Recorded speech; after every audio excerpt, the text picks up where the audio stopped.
Gua mau update pengeluaran gua selama kerja di regional. Nggak kalah penting adalah asuransi kesehatan. Buat pernah masuk emergency.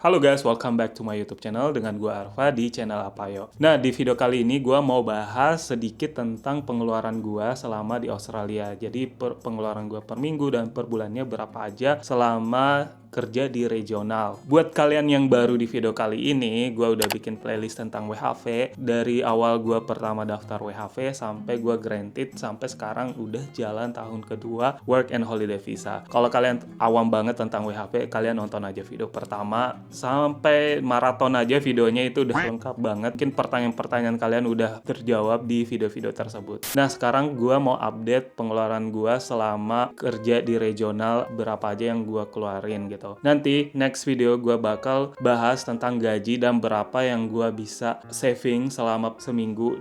Nah, langsung saja pengeluaran pertama itu adalah rent. Rent di Australia itu ada rumah, misalkan kayak ini, kamar, satu kamar. Jadi rumah punya kamar yang disewaan yang kosong gitu. Jadi kita sewa kamarnya gitu. Buat kalian yang penasaran gimana rent di Australia, sistem rentnya, kalian bisa nonton aja video yang ini. Itu gue udah bikin lengkap. Untuk rent sendiri gue bayar sekitar 170 per week. Itu udah include bills, private. Rent gue juga deket dari tempat kerja gitu. Dan di sini juga gue suka banget di rent ini karena orangnya cuma 3 orang, jadi ada 3 kamar, 3 orang. Terus gue kan kerja AM gitu kan, terus 2 orangnya nih kerja PM, jadi pas gue balik ke rumah mereka udah nggak ada. Itu poin plusnya kenapa gue suka di rent ini. Dan 170 itu termasuk murah kalau udah include bills, karena rata-rata di sini 200-an untuk private ya, dan kalian bisa dapat harga 150 itu kalau sharing. Nah, jadi 170 dan per bulannya sekitar 680. Nanti gue totalin lah, ada di akhir video gue totalin listnya untuk pengeluaran gue.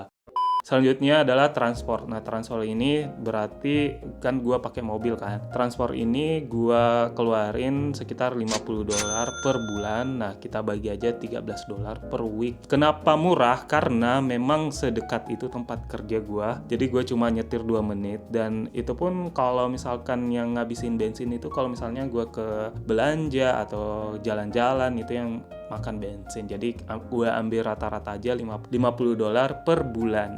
Yang ketiga adalah groceries. Nah, groceries ini untuk sebagian orang beda-beda ya, tergantung lifestyle, tergantung tujuan kalian. Kalau kalian mau berhemat, kalian bisa kurangin. Kalau kalian mentingin nutrisi, makanan, ya jangan pelit-pelit ke diri sendiri gitu. Kembali lagi ke kebutuhan kalian dan goals kalian. Kalau gue sendiri itu budget untuk groceries itu $100 per week, dan itu pun kadang kurang, kadang lebih. Jadi gue nge-tracknya itu per bulannya. Kalau misalkan masih di bawah $400 per bulan, itu masih aman gitu untuk groceries, karena gue juga semenjak di sini juga nggak sering masak ya, dan masaknya itu yang simple-simple aja. Yang penting ada nasi, protein, susu, sama sayur, buah gitu. Itu udah cukup bagi gue.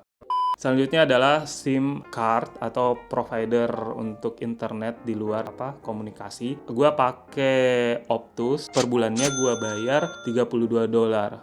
Selanjutnya adalah, ini nggak kalah penting, adalah asuransi kesehatan. Buat kalian yang nggak follow IG gue udah pernah masuk emergency karena gue alergi seafood. Nah, gue makan seafood sorenya, terus malamnya gue ada reaksi gatal, gue harus ke emergency dan dirawat selama 6 jam, diberi suntikan sama infus, dan itu di cover oleh asuransi. Nggak tahu ya di cover oleh asuransi, maksud gue waktu gue selesai 6 jam itu, gue disuruh pulang, gue kira bayar sesuatu, ternyata yang dimintai asuransi. Gua nggak tahu bakal tagihannya bakal dikirim ke alamat kita atau gimana. Gua harus confirm ke rumah sakitnya nanti hari Jumat. Jadi nanti gua update untuk asuransi apakah di cover. Tapi penting punya asuransi ya. Amit-amit kalian malah kecelakaan atau tiba-tiba sakit harus dirawat di rumah sakit, itu biayanya gede banget untuk bayar mandiri ya. Nah, sedangkan asuransi yang gua pakai itu yang 120 per bulan. Jadi gua pakai Bupa, nanti gua tunjukin paket yang mana. Pokoknya gua bayar sekitar $120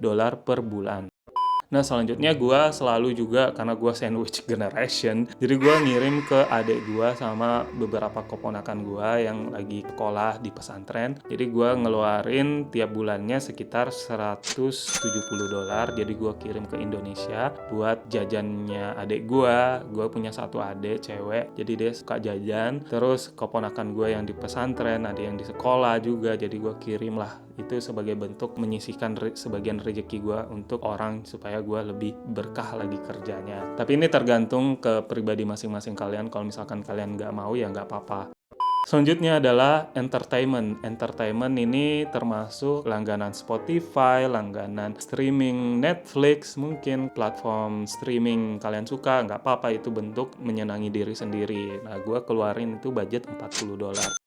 Nah, kalau di total pengeluaran gua tiap minggu sekitar 373. Nah, gua batasin pengeluaran gua itu nggak sampai $400 per week. Itu udah tinggi banget, $400 per week. Kalaupun misalkan ada biaya-biaya nggak terduga, misalkan tiba-tiba gua harus bayar sesuatu gitu sekitar $50 atau $70, dari mungkin gua bakal berhemat di petrol, transportasi, dan groceries. Itu gua bakal nurunin minggu itu, misalkan gue cuma $60 aja untuk groceries, nggak usah sampai $100. Nah, itu cara gue untuk dapat range pengeluaran itu sekitar $373. Yang penting nggak sampai 400 gitu. Nah, untuk monthly-nya gue ngeluarin 1.492. Itu juga beda-beda tiap minggu ya. Dan gue berusaha untuk nggak lebih dari 1.500 gitu. Nah, itu pengeluaran gue. Mungkin kalian ada yang relate, mungkin yang lagi di regional, yang lagi kerja untuk second year, third year, itu ya mungkin bisa jadi referensi buat kalian. Mungkin kalian ada rentnya yang kemahalan, mungkin harus cari yang lebih